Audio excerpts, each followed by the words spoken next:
Neighbours over NIMBYs. That's a sticker we saw on the back of a sign in Edmonton, Alberta, and it gives a hint as to some of the attitudes that make this maybe the most forward-thinking city for housing reform in North America.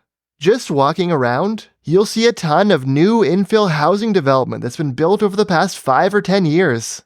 These two old standalone houses were redeveloped into a townhouse complex with 16 homes, ranging from 1 to 3 bedrooms, with a wheelchair-accessible courtyard in the middle and solar panels on the roof. Nearby, this aging church was torn down to build a new, more energy-efficient church, and a 16-home nonprofit townhouse development targeted at large families, with 3 and 5 bedroom units. Around the block from these two developments, you can also find lots of skinnies, 2-story houses on half-size lots, usually replacing 1-story buildings. Those are just a few examples from one neighborhood, but exploring the city, we saw new housing nearly everywhere. Skinny homes, semi-detached, townhouses, lots of mid-rises, and high-rises too. Those skinny homes were legalized in 2013, resulting in hundreds of approvals in the next few years. In 2020, Edmonton became the first major city in Canada to eliminate parking mandates, inspired by Ambrose Place, a 42-unit supportive housing site that under the previous rules was forced to spend $1 million on a 50-spot parkade that goes largely empty. This more recent supportive housing site used that newfound freedom to build a fraction of the parking but a dozen more units for people transitioning out of homelessness. Then in 2023, we saw the big headline, a major zoning overhaul that legalized townhouses and small apartments, up to 8 units and 3 stories, across the entire city. It also cut the number of zones in half and opened up opportunities for services and retail within neighborhoods. This new zoning reform is a big deal, and it's what we'd like to see other cities try to match or even beat. Projects like this one that we saw were actually approved by council before the new zoning, but from now on they're going to be allowed by default without having to argue to council or neighbors. How much do these reforms help? And what else does Edmonton do? We were in the city recently for the Winter Cycling Congress, and we happened to meet a local developer at a cafe. My name's Jesse LaFrance with GL Developments. The parking reforms are a big deal. So it's really been an incredibly positive impact to our market, and we're seeing the results of it now in terms of a lower cost per door completed unit. They still provide parking, but they can be more flexible and provide less when demand is lower, like if the units are smaller or near transit. We have a lot more levers to pull on in our market to guide price and make sure we can deliver housing at an economical output. Edmonton's new zoning reform opens up more density. So we can start to plan out subdivisions in a much more efficient layout. It also means less administration and uncertainty compared to negotiating site-specific zoning. We no longer have to work under a direct control district that can be problematic for both administration and council to administer. The approvals process in Edmonton is generally faster and more streamlined, and that's a really big deal. What we were able to do, based off of the policies in the city of Edmonton, is we were able to deliver housing in the same calendar year that we purchased the land. That is not possible in other jurisdictions. And he had a lot of praise for Edmonton actively wanting to support home building and affordability. They're always looking at means and ways to improve policy. And it's been evident. If you look every 4 to 6 years, there's improvements between bylaws. And I think it's really cool to be part of a municipality where we're ever changing and we're evolving. We're future-proofing our communities. There's a lot pointing to Edmonton leading the pack on housing policy in Canada. The Canadian Home Builders Association rated Edmonton number 1 out of 21 municipalities for home building, considering approval timelines, fees, and the planning process. A report from Canada's Federal Housing Authority a few years ago found that Edmonton has the most elastic housing supply of the 5 big cities they looked at, which means that supply is able to ramp up to match demand. Edmonton also has the highest rental vacancy rate of the 10 big metro areas, which gives a bit more power to tenants over landlords. Can you guess what the result of all this is? Would you be surprised if we told you that Edmonton has some of the most affordable housing in Canada? If we focus on the 10 biggest metro areas, Edmonton has the 3rd lowest rent for 2-bedroom apartments. It also has one of the lowest average home prices, at about $400,000, which is about a third of what a home costs in Vancouver and Toronto. That's the average across all homes. Detached homes are higher, while townhouses and condos are lower. Edmonton is a good antidote to what we've called housing nihilism, the idea that reforms are pointless, and expensive housing is just a fact of life. Many people in expensive cities like Toronto and Vancouver are so used to high rents and homeownership being out of reach that they develop a sort of learned helplessness that leads them to be pessimistic or even dismissive of housing reform. Whenever we mention Edmonton and suggest that the housing crisis in other cities might be self-inflicted, we encounter some skepticism. Some people wonder if Edmonton is just affordable because nobody wants to live there. No, Edmonton is one of the fastest growing metro areas in the country. Granted, Toronto and Vancouver would probably have grown more than they did if not for their self-inflicted housing shortage. But Edmonton is not a Rust Belt city that's only cheap because the population is stagnating or declining. People also wonder whether housing is cheap in Edmonton because the city is less affluent. But again, that's wrong.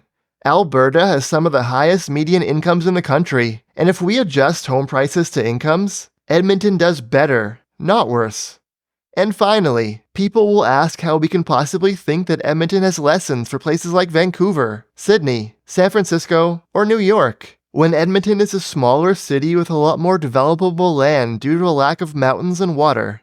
That one is true, but if your city has to house more people with less land, shouldn't you be significantly more open to density than Edmonton? What we have here is a mid-sized city on the Canadian prairies that's legalized more density by right than most bigger land-constrained cities. And from what we can tell, they have a culture among planners, council, and staff of actually wanting to see things built instead of making symbolic reforms. If you're in a bigger land-constrained metro area and you really want to move the needle on housing, you should go well beyond Edmonton and legalize something more like 8-story mid-rise apartments literally everywhere. Obviously get rid of parking mandates too. What do you think this is, the 1960s? One of the big questions we had on our visit to Edmonton was what makes this city so pro-housing. To be clear, they had their debates, and all of these projects we mentioned had their opponents. When this 3-story building was proposed, one local called it a towering monstrosity. Another comment said, "This is not needed or wanted. This is for money to go into the pockets of developers. This is not for anyone else's benefit." But there was also a lot of support. To those who worry about the increased density, I say hooray for density. We live in a city. Our neighborhoods should reflect this. I find it unfair how they feel they can dictate the rental opportunities this community should offer. One of the explanations for pro-housing attitudes we heard is that Edmonton is one of the youngest cities in Canada with a pretty young council, who are more attuned to affordability and less hesitant about change. Some people also cited Edmonton's culture being more blue-collar and less snobby than other cities. Finally, Edmonton is also a left-leaning city within Canada's most conservative province, and we have to wonder whether that results in a political culture that mixes a progressive concern for equality and fairness with a positive orientation toward entrepreneurship and production. So far, we've been pretty optimistic about this city, but there are also some major challenges. Edmonton has the healthiest rental vacancy rate in the country, and that's great, but it's down significantly from where it was even a year before. The next few years are probably going to put Edmonton's housing policies to the test, especially for renters. Also, the fact that Edmonton has a lot of open land without water or mountains to stop development is both a blessing and a curse. Greenfield development is easy and cheap in the short term, but the affordability can be a mirage if it disproportionately increases household transportation costs or the city's infrastructure liabilities. We're not sure any North American city has a coherent story about the right balance between infill development and outward expansion, or how to build better and more sustainable suburbs. Edmonton also has visible challenges with homelessness, as well as drug addiction and mental health in certain parts of the city, especially northeast of downtown, from what we saw. This won't be completely new to you if you've been to places like Vancouver or San Francisco, but it's more than you'd expect from a city that's relatively affordable. Studies have shown that homelessness tends to track pretty closely with unaffordable housing, and that makes sense. It's a lot easier to become homeless in a city where rent is $3,000 a month than when you can get a place to live for $1,000.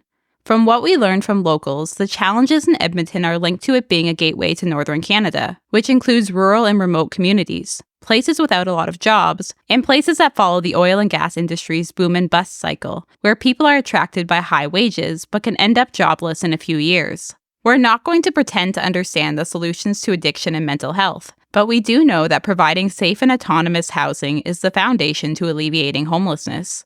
That means emergency shelters for the short term, but ideally transitional, supportive, and rent-geared to income housing for the medium term.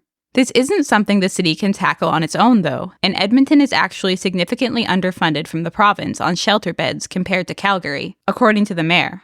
If lesson number 1 from Edmonton is that good reforms really can create a sane housing market that works for the middle class, lesson number 2 is that people will still fall through the cracks, and that you need to tackle homelessness head-on with housing and other supports.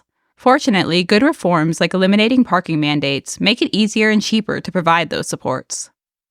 Edmonton has real challenges with sprawl, transportation, and homelessness, but overall, this is a city we feel optimistic about. When you follow housing reform, you see a lot of places that are timid at best and hostile at worst. Whether it's that California city that declared itself a mountain lion habitat to avoid having to allow duplexes, or the mayor of Windsor, Ontario, saying that allowing fourplexes on quiet streets would sacrifice the makeup of our communities. That mayor was named the chair of Ontario's Housing Supply Action Plan implementation team. Edmonton is one of a handful of cities actually taking the problem seriously, and you can see the results just walking around or browsing Google Street View. Housing is actually getting built. Different types of housing, different densities and heights, in different kinds of neighborhoods. Thanks for watching through to the end of the video. Don't forget to like and subscribe, and a special thanks to our supporters on Patreon.